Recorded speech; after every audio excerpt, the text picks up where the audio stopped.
За ингээд өнөөдрийн үлгэр 9 сарын 29-ны үлгэр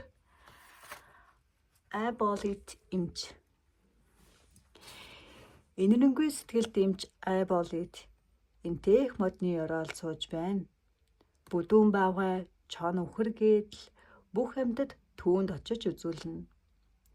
Барбос нохой дахиан тоншуулчхаад бас нэг нь зүгийн татгуулчхаад эмч минь ээ, инэрэлт эмч минь эдгээжэл гэсээр зүм боццгооно. Бүжин минь таранбай доогор орчихлоо. Бүүр тэгээд хазар доолон болчихлоо.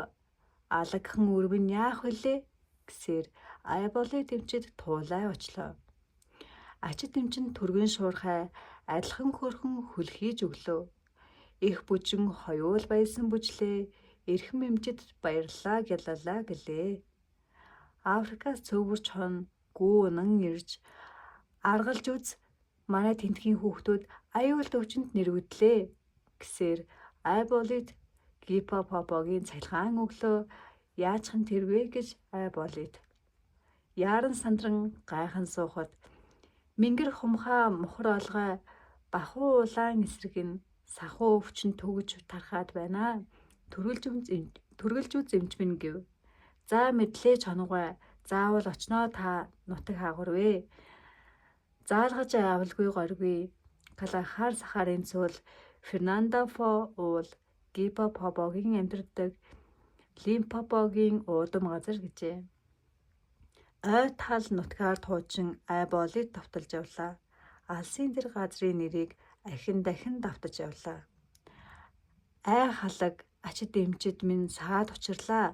Аюулт шуурга зузаан цасан цөхөрч ахиж цаашаа алхаж чадалгүй айхтар зузаан цасан дунлаа.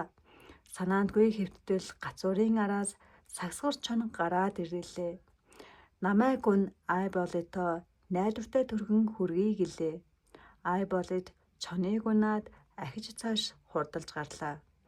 Алсын тэр газрыг нэрийг дахин өгүүлж явлаа. Замынхан нурд тэнгис мэлтэлцэв захгүй тэнгисийг яаж гатлан да. Хөх тэнгист би ингэж ивбэл хөөрхөн олон өвчтөн яанда. Авраг халим тэгтэл гарч ирээд айболитыг дээрээ суу гэлээ. Айболит халмыг унаад ахиад цаашаа хурдалж гарлаа. Алсын тэр газрын нэрийг ахин давтан өгүүлж явлаа. Их зоригтой сүрлэг уулан тулж эмч айболит урагшлах аргагүй болов. Хэрэг уулнаас нисэж өгвөл хээрийн олон өвчтөн яанда. Эви ойн амтд минь өнчөрнө гэж энэрэлт эмч айболит сэтгэл зовно. Ашгүй тэгтэл өндөр халилаас айболит руу бүргэд нисэж ирээд намайг унаа айболит минь найдвартай түргэн хүргэж өгье гэлээ. Айболит бүрдийг унаад ахиад цаашаа хурдалж гарлаа. Алсын тэр газрын нэрийг ахин давтан өгүүлж явлаа. Халуун газар Африк нутагт харуулдан хүлээсэн гипопопо.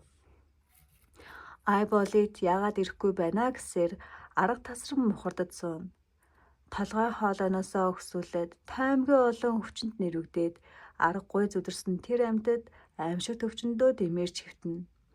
Хамар дээрээ эвэртэй хэрс ханхар том заан цөмөр улаан гол минь тасарлаа яана гэж уурлан бухимдан ярилцсан. Акул химээгч загасын цулзах 10 хоног шүдэн өвдөжээ. Мөн бас дэвхрэг дээр нь мөрн мултарч шаналн зовжээ. Тэмээн хэрүүл усны өхрийн зулцганууд ч тэр яагаад ирэхгүй байна гэж тисэж ядан тарчлана. Ашгүй нэг шувуу агаар чуман ирж явна. Ажиглаж сайн харвал айболит дээр нь явна. Хайрт Африк мандтугай гэж хашгирсаар тэр ирж явна. Ураа ирлээ гээд удтад хүлээсэн амьтад хашгирлаа. Эргэлдэн ниссээр нөгөө шувуу ихт доошлон газар буулаа.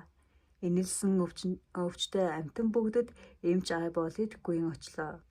Усны өвхөр барын зулзаг унтанхай бүхт чон цөмийг нь үзлээ.